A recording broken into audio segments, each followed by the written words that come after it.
महाराष्ट्र 24 तास चे प्रायोजक आहेत MDH मसाले।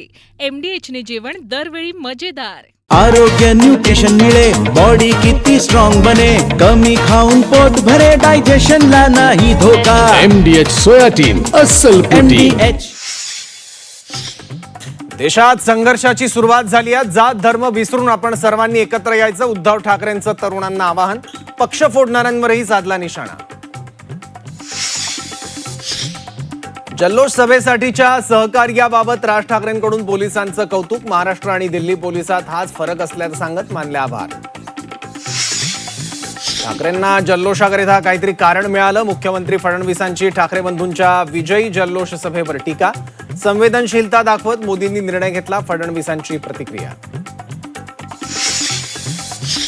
दिल्लीतील विजयानंतर तरुणाईचा मायानगरी मुंबईत विजयी जल्लोष। शिवाजी पार्कातील विजयोत्सवात उसळला तरुणाईचा महासागर। ठाकरेंच्या तिरंगा मार्चमध्ये जेन झींचीच हवा। शिक्षण मंत्री धर्मेंद्र प्रधानांच्या राजीनाम्यानंतर सलग दुसऱ्या दिवशी राज्यात जल्लोष। छत्रपती संभाजीनगरात विजयी तिरंगा मार्च, तर अहिल्यानगरात सुद्धा विद्यार्थ्यांकडून आनंद साजरा। नीटचा निकाल लागताच बीडच्या परळीतील विद्यार्थी बेपत्ता। अपेक्षेपेक्षा कमी गुण मिळाल्यानं आदित्य राठोड होता नाराज। 17 जुलैपासून आदित्यशी कोणताही संपर्क नाही। पुणे जिल्ह्यातील 61,000 शेतकरी कर्जमुक्त। पुण्यातील उर्वरित 46,000 शेतकऱ्यांची यादी लवकरच प्रसिद्ध करण्यात येणार, सहकार विभागाची माहिती।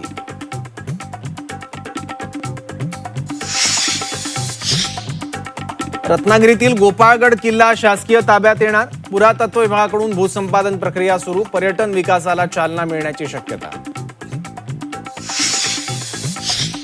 मुंबईत एनसीबीची मोठी कारवाईत एकूण 10.990 किलो इफेड्रिन जप्त। चेन्नईतील एस समित मुख्य आरोपीला अटक।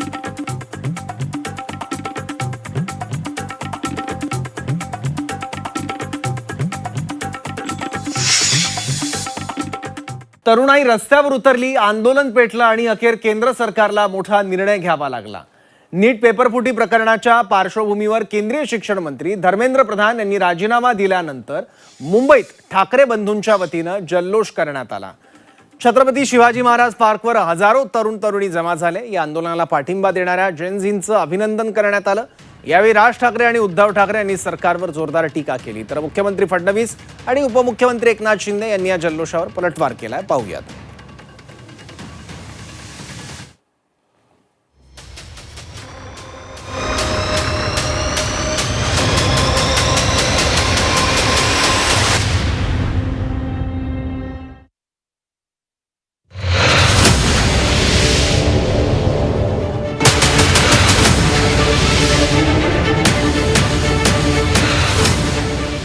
केंद्रीय शिक्षण मंत्री धर्मेंद्र प्रधान यांच्या राजीनाम्यानंतर मुंबईत झालेला हा जल्लोष। जो वादा करते हैं करके निभाते हैं, हम पीछे हटते नहीं।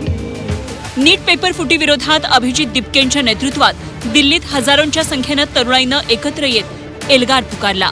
तसंच देशभरात जेनझीच्या रस्त्यावर उतरल्यानं अखेर केंद्रीय शिक्षण मंत्री धर्मेंद्र प्रधानांची हकालपट्टी झाली। या आंदोलनाला महाराष्ट्रातून मोठ्या प्रमाणात पाठिंबा मिळाला। ठाकरे बंधूंनीही अभिजित दिपके आणि जेनझीच्या या आंदोलनाला पाठिंबा देत आंदोलनं केली। या सर्व प्रयत्नांमुळे शनिवारी अखेर धर्मेंद्र प्रधान यांचा राजीनामा झाला। याच पार्श्वभूमीवर मुंबईत ठाकरेंच्या वतीनं जल्लोष करण्यात आला। शिवाजी पार्कातील जल्लोषात पुन्हा एकदा तरुणाई एकत्र आली। इथं सकाळपासून जेनझीनं शिवाजी पार्कमध्ये प्रचंड गर्दी केली। हाती तिरंगा घेऊन मुलं हजारोंच्या संख्येनं शिवाजी पार्कमध्ये जमा झाले। यावेळी आंदोलनात आलेल्या तरुणांनी वेगवेगळ्या बॅनरमधून सत्ताधाऱ्यांना डिवचलं। ये शुरुआत है, अब धीरे धीरे एक उम्मीद जग रही कि देश थोड़ा सुधर सकता है। नहीं तो परेशान हो गए थे सर, खड्डे, रास्ते, पानी बड़ा भी लग रहा है। और कम से कम हाँ, क्या गन्ना नहीं चिपकाया जाएगा अभी एक और आंटी के साथ बात हुई है, उसने लिखा था इससे अच्छे तो बुरे दिन थे। इससे अच्छे बुरे दिन थे, ऐसे उम्मीद नहीं हारते। अब आएंगे अच्छे दिन। अब ये गवर्नमेंट को भी लगेगा कि कुछ करना चाहिए, नहीं तो पहले कौन अकाउंटेबल था नहीं। अब लग रहा है कि नहीं कुछ करेंगे तो जेनझी है। ठाकरेंच्या या अभिनंदन मोर्चा आणि जल्लोष सभेच्या माध्यमातून पुन्हा एकदा ठाकरे बंधू एकत्र दिसले। यावेळी बोलताना राज ठाकरेंनी जेनझीच्या आंदोलनाला मिळालेल्या यशावरून पुन्हा एकदा सरकारला डिवचलं. जेनझीनं सरकारच्या झिंजा उपटल्याचा टोला लगावला. दिल्ली पोलिसांच्या लाठीचार्जवर टीका करताना राज ठाकरेंनी मुंबई पोलिसांचं कौतुक केलं. मी कालच म्हटलं होतं की या देशातले जेनझी हे सरकारच्या झिंजे कशा उपटतात हे आपल्याला या आंदोलनात कळलं. सर्व पोलिसांचे मी आभार मानतो की त्यांनी अत्यंत उत्तम सहकार्य केलं. मला असं वाटतं की हाच महाराष्ट्रामधला आणि दिल्लीमधला फरक आहे की महाराष्ट्राचे पोलीस आमचे कसे आहेत आणि दिल्लीचे पोलीस कसे आहेत हे आता जगाला कळलं. त्यामुळे पोलीस संपूर्ण यंत्रणेचे आम्ही आभार मानतोय. मुंबईतील जल्लोष सभेतून उद्धव ठाकरेंनीही सरकारचा समाचार घेतला. तरुणांच्या मनातील रोष देशानं पाहिला. जेनझी समोर सरकारला झुकावं लागल्याचा टोला उद्धव ठाकरेंनी लगावला. ही लढाई अंधभक्त विरुद्ध देशभक्त अशी आहे असं ठाकरे म्हणाले. यावेळी त्यांनी अर्थमंत्री निर्मला सीतारमण, नितीन गडकरी, राजनाथ सिंग यांच्यावर निशाणा साधला. आज केवळ मी आपलं अभिनंदन नाही करत आहे, तर देशातल्या तमाम देशभक्तांना अभिवादन करत आहे. तसं पाहिलं तर आज कोणतीही निवडणूक कोणी जिंकलेली नाही, पण अंधभक्तांच्या विरुद्ध देशभक्त जिंकलेले आहेत. आणि ही संघर्षाची सुरुवात झालेली आहे. हा संघर्ष भाजप विरुद्ध भारत असा हा संघर्ष आहे. आणि या संघर्षामध्ये आपण सर्वजण जात पात धर्म पक्ष विसरून, होय मी भारतीय आहे, मी देशभक्त आहे, या एकाच भावनेने सहभागी झालात.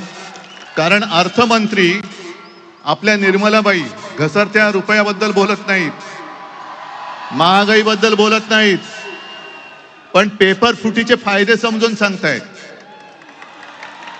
राजनाथ संरक्षण मंत्री देशाच्या संरक्षणाची बोंब, पण धर्मेंद्र प्रधानच्या संरक्षणासाठी पुढे आलेले. आपले खड्डा मंत्री नाही, रस्ता मंत्री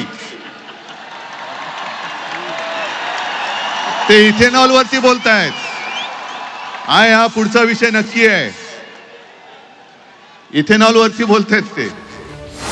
आंदोलनासमोर झुकल्यानं ठाकरे बंधूंनी जल्लोष केला. ठाकरेंच्या या जल्लोषावर मुख्यमंत्री देवेंद्र फडणवीस आणि उपमुख्यमंत्री एकनाथ शिंदेंनी पलटवार केला. चला काय हरकत नाही, त्यांना सेलिब्रेशन करता काहीतरी कारण मिळालं याचा मला आनंद आहे आणि आम्ही देखील आनंदी आहोत. शेवटी अशा प्रकारचे जे प्रश्न असतात हे कुठल्या व्यक्तीचे कुठल्या पक्षाचे प्रश्न नसतात, तर हे तरुणाईला भेडसावणारे प्रश्न आहेत. त्यामुळे त्या संदर्भात मोदीजींनी संवेदनशीलता दाखवत जे काही निर्णय केलेले आहेत, देशाचं हित महत्वाचं असतं ते लक्षात ठेवून अशा परिस्थितीमध्ये जे काही निर्णय करणं आवश्यक होतं ते सगळे निर्णय मोदीजींनी केले. अरे लोकांनी नाकारलं, महाराष्ट्रातल्या लोकांनी ठोकारलं, ते त्यांच्या विद्यार्थ्यांच्या व्यासपीठावर जाऊन पेटवा पेटवीची भाषा करत होते. आता आग लागलेली आहे, विझून देऊ नका. ते काय देशामध्ये अराजकता पसरवण्याची जे काय तुमचा प्रयत्न आहे तो यांचं आपल्या विद्यार्थ्यांचं आंदोलन संपल्यामुळे मागे घेतल्यामुळे ते निराश झालेले आहेत. आणि म्हणून अशा प्रकारच्या दुसऱ्याच्या ते म्हणतो ना आपण बेगाना शादी में अब्दुल्ला दिवाना अशा प्रकारचा हा विषय आहे. नीट पेपरफुटी आणि जेनझी आंदोलकांवरील लाठीचार्ज विरोधात ठाकरे बंधू पुन्हा एकत्र आल्याचं पाहायला मिळालं. ठाकरेंनी ज्या जेनझी आंदोलनाला पाठिंबा दिला होता त्यांनी 12 वर्षात पहिल्यांदाच मोदी सरकारला एका मंत्र्याचा राजीनामा घ्यायला भाग पाडले. या आंदोलनाच्या माध्यमातून ठाकरेंना जेनझीचा पाठिंबा मिळवण्यात यश आलंय. त्यामुळे आता ठाकरे बंधूंचं पुढचं मिशन काय राहतं हे पाहणं महत्त्वाचं ठरणार आहे. ब्युरो रिपोर्ट झी24 तास मुंबई.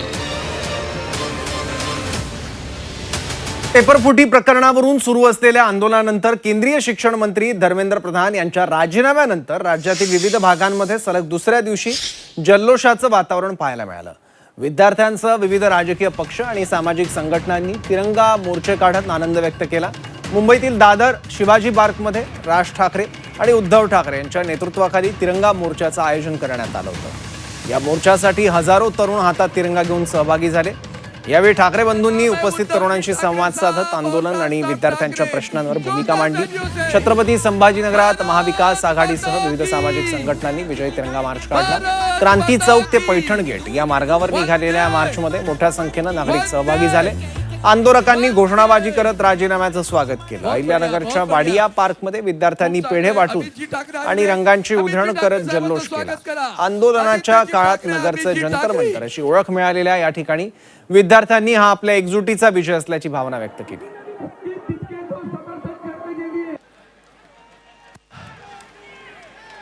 अभिजीत दिपके को समर्थन करने के लिए महाराष्ट्र में 2 युवा नेता छत्रपती संभाजीनगरात महाविकास आघाडीसह विविध सामाजिक संघटनांनी विजयी तिरंगा मार्च काढला.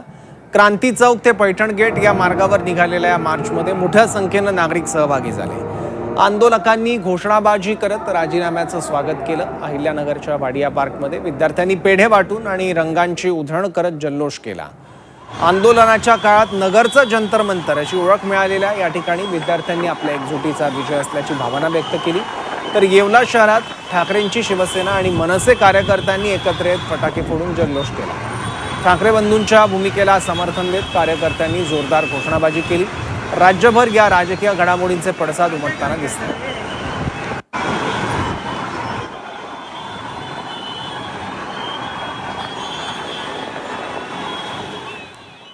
पेपरफुटीनंतर झालेल्या विद्यार्थी आत्महत्येप्रकरणी धर्मेंद्र प्रधानांवर सदोष मनुष्यवधाचा गुन्हा दाखल करा अशी टू द पॉइंट मागणी आदित्य ठाकरेंनी केली.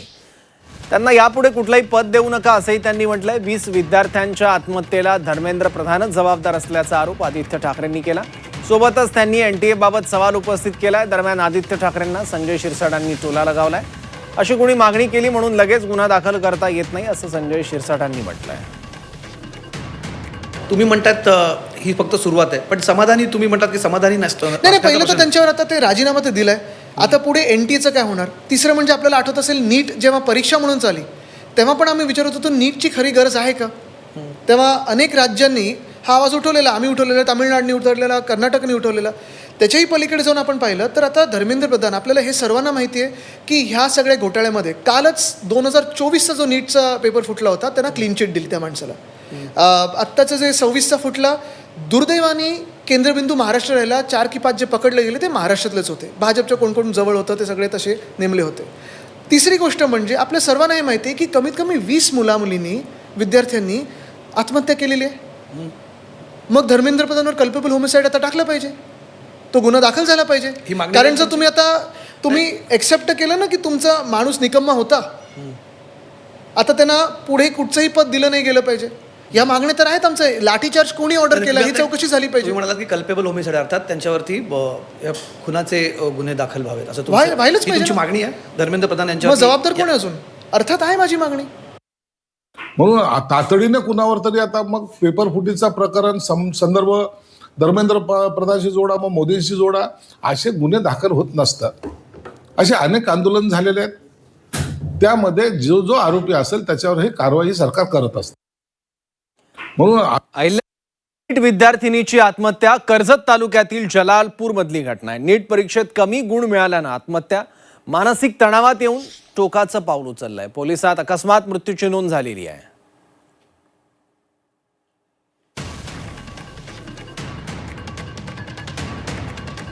तर नीटचा निकाल लागताच परळीतील विद्यार्थी बेपत्ता झाला. अपेक्षेपेक्षा कमी गुण मिळाल्यानं आदित्य राठोड नाराज होता. 17 जुलैपासून आदित्यचा ठाव ठिकाणा नाहीये. आदित्यच्या बेपत्ता झाल्याची पोलिसात तक्रार नोंदवण्यात आलेली आहे.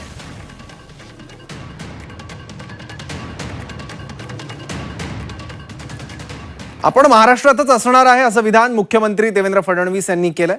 दिल्लीत जाण्याच्या चर्चेला फडणवीसांनी पूर्णविराम दिलाय. बऱ्याच दिवसांपासून फडणवीस दिल्लीला जाणार अशा जोरदार चर्चा सुरू आहेत. याला फडणवीसांनी उत्तर दिलं. दरम्यान राऊतांनी यावर वक्तव्य करत मोदींनी फडणवीसांबाबत विचार केलाय तर फडणवीस चांगले शिक्षण मंत्री होऊ शकतात असं म्हटलं. Best education minister Devendra Fadnavis हो सकते हैं, ये उसके ऊपर मोदी जी ने मन बना लिया है हमारी जानकारी है. One of the best education minister जो आरएसएस के विचारधारा के हैं, जो पढ़े लिखे हैं, इसे एक राज्य संभालने का अनुभव है, लेकिन दिक्कत ये है देवेंद्र जी की कि उनके बाद मुख्यमंत्री कौन बनेगा उस प्रेशर में वो है। लेकिन मोदी जी ने मन बना लिया है कि इस देश का एक अच्छा शिक्षा मंत्री, एजुकेशन मिनिस्टर देवेंद्र फडणवीस ही बन सकते हैं। ये लगभग दिल्ली की अंदर की बात है, अंदर की खबर है। भाऊ हे सांगा, दिल्लीवरून तुम्ही काल आले, खूप बातम्या आल्या, चर्चा खूप आहे, वाढदिवस झाला आणि मी आज नागपुरात आहे, संध्याकाळी मुंबईत जाणार आहे, मी मुंबईतच आहे, मी महाराष्ट्रातच आहे। देशाचे नवे शिक्षण मंत्री प्रल्हाद जोशी यांनी आज मंत्रिपदाचा कार्यभार स्वीकारला। प्रधानांच्या राजीनाम्यानंतर प्रल्हाद जोशी यांच्याकडे शिक्षण विभागाचा अतिरिक्त कार्यभार देण्यात आला। शनिवारी रात्री तशी अधिकृत घोषणा करण्यात आली होती। त्यानंतर आज सकाळी त्यांनी केंद्रीय शिक्षण मंत्री पदाचा पदभार स्वीकारला आहे।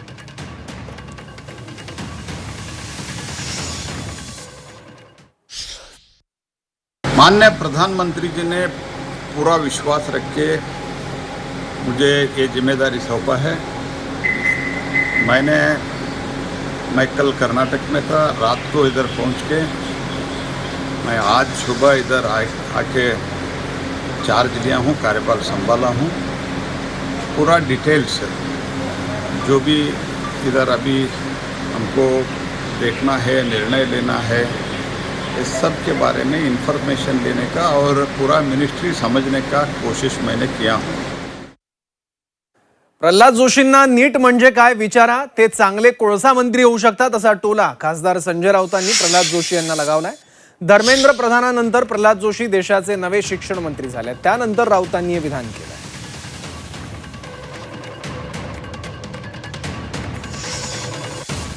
आता नवीन शिक्षण मंत्री आलेले आहेत, तो म्हणजे कालचा गोंधळ बरा होता अशी म्हणण्याची वेळ आहे। त्यांना विचारा नीट म्हणजे काय।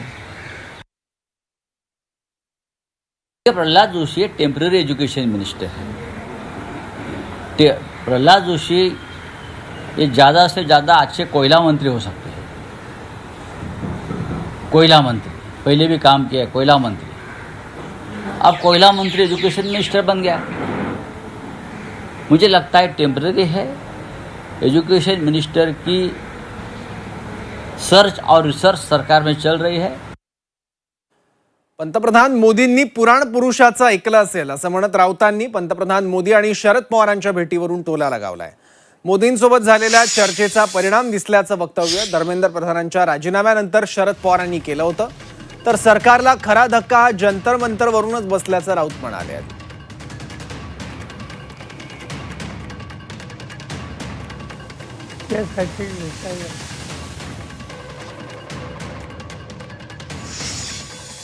केंद्रीय मंत्रिमंडळाचे तुमचे 2-3 कलिग्स शक्यतो सिनियर हे देखून करा। अभिजित आणि त्यांचे सहकारी आहेत, त्यांच्याशी आम्ही बोलणं केलेलं आहे। त्यांना आम्ही सांगितलेलं आहे की सरकार तुमच्याशी सुसंवाद ठेवायला तयार असेल तर बोलायचं नाही असा हट्ट करू नका। आणि सुदैवाने त्यांची बोलायची तयारी होती, हट्ट नव्हता। आणि त्यामुळं हे जे काही बोलणं झालं नरेंद्र मोदींचं त्यांच्याशी माझं, त्याचा परिणाम मला दिसला। चांगली गोष्ट आहे। शरद पवार हे अत्यंत अनुभवी आहेत आणि सध्या देशाच्या राजकारणातले ते पुराण पुरुष आहेत, सगळ्यात ज्येष्ठ। मोदींनी त्यांचं म्हणणं ऐकलं असावं, त्याच्यावरती विचार केला असावा, पण तरी जो धक्का द्यायचा होता तो जंतर मंतरवरूनच देण्यात आलेला आहे। पुन्हा व्हिडिओ ट्विट करण्यात आलाय। प्रल्हाद जोशी आतापासून राहुल गांधींना घाबरतायत, चर्चेसाठी संसदेत सुद्धा येणार नाहीत असं सीजेपीने म्हटलं। प्रल्हाद जोशी राहुल गांधींची भेट टाळतानाचा तो व्हिडिओ व्हायरल झाला।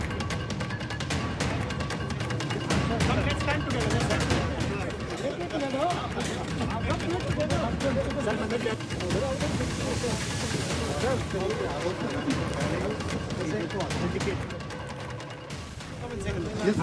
let's stand together. Let's stand together. Let's do it together. Come, do it together. आरोप लगाने से पहले चीजों को ऑथेंटिकेट करो।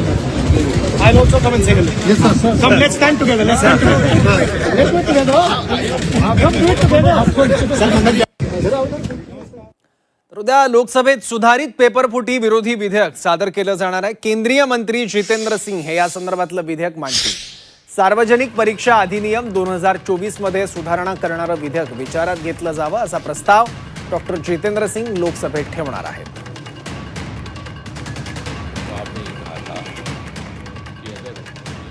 इंडिया आघाडीतील ब्लॉक काढण्याचे प्रयत्न सुरू आहेत असं संजय राऊत म्हणाले.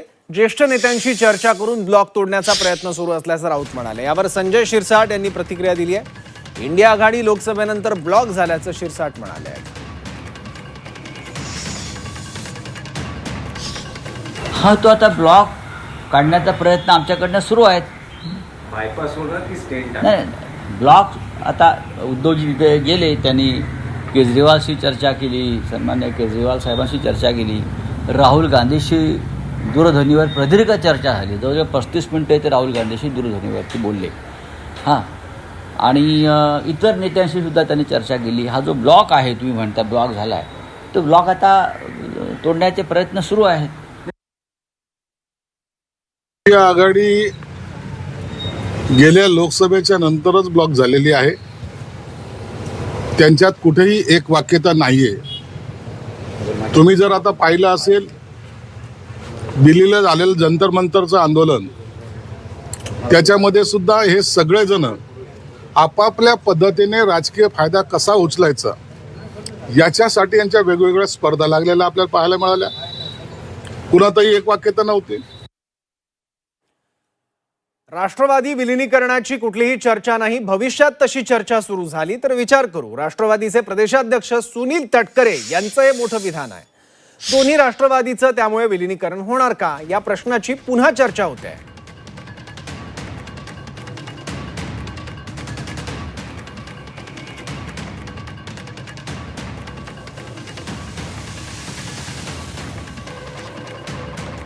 विलिनीकरणासंदर्भातला प्रस्ताव आला तर चर्चा करू असं तटकरे म्हणाले.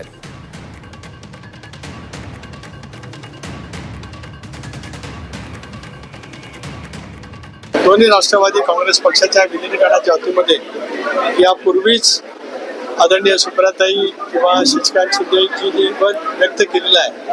परंतु राजकारणामध्ये आता आपण म्हणताय त्याप्रमाणे आज तरी तशा पद्धतीच्या विलिनीकरणाची चर्चा कुठेही नाही. योग्य वेळेला कदाचित तशापैकी चर्चा सुरू झाली, त्याचा विचार त्यावेळेला होईल. पण आज मात्र विलिनीकरणाची चर्चा पूर्णपणाने बंद आहे. मराठा समाजाच्या बहुतांश मागण्या पूर्ण. सोलापूर कोल्हापूर गॅझेटबाबत प्रक्रिया सुरू आहे. हैदराबाद गॅझेट शिष्यवृत्ती प्रश्नही निकाली. बरेच प्रश्न मार्गी, त्यामुळे आता फारशी तीव्रता नाही. मंत्री राधाकृष्ण विखे पाटील यांची माहिती.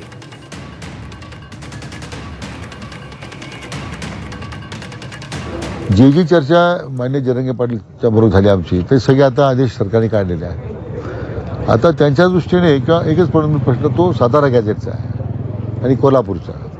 तर त्याच्यावर आम्ही कायदेशीर कायदे तज्ञाचं मत घेतो आम्ही आता. पण शेवटी ते आम्हाला त्याची अंमलबजावणी करायचीच आपल्याला. पण कायदे तज्ञाचं मत आल्यानंतर आपण तसं आता हैदराबाद गॅझेटला सर्वोच्च न्यायालयापर्यंत त्याला स्थगिती मिळू शकली नाही. तर सरकार गंभीर त्या विषयाबद्दल. आणि मराठी संघटनांच्या बरोबर चर्चा करण्याचा काही सरकारला हा प्रतिसाद प्रश्न नाहीच आहे. ज्या ज्या संघटना येतात, भेटतात, आम्ही त्यांचे निवेदन घेतो, ऐकतो. त्यामुळे मला वाटतं आता पहिल्यासारखी तीव्रता नाही आहे. बरेच प्रश्न मार्गी लागलेले आहेत. पुणे जिल्ह्यातील 61,000 शेतकरी कर्जमुक्त. उर्वरित पुणे जिल्ह्यातील 46,000 शेतकऱ्यांची यादी लवकरच प्रसिद्ध केली जाणार. कर्जमाफीसाठी पुणे जिल्ह्याला 550 कोटी दिल्याची माहिती मंत्री दत्तात्रय भरणेंनी दिली आहे. यासह 3 टप्प्यात कर्जमाफी होणार असल्याचं देखील भरणेंनी सांगितलं. पहिली स्टेप झालेली आहे. 3-4 स्टेप होतील आणि पहिल्या स्टेपमध्ये साधारणतः आपल्या जिल्ह्याला 550 कोटीच्या आसपास रक्कम मिळालेली आहे. आणि दुसरी स्टेप 3 स्टेप आहे त्याला. 3 स्टेपमध्ये साधारणतः 40,000 कोटी रुपये आपल्या राज्यातील शेतकऱ्यांना मिळतील. साधारण कधीपर्यंत ही प्रक्रिया पार पडेल? साधारणतः आता 30 जुलै आज पहिला झालेला आहे. महाराष्ट्र 24 तासचे प्रायोजक आहेत MDH मसाले. MDH ने जेवण दरवेळी मजेदार. आरोग्य न्यूट्रिशन मिळे बॉडी किती स्ट्रॉंग बने कमी खाऊन पोट भरे डायजेशनला नाही धोका. MDH सोयाटीन अस्सल प्रोटीन. MDH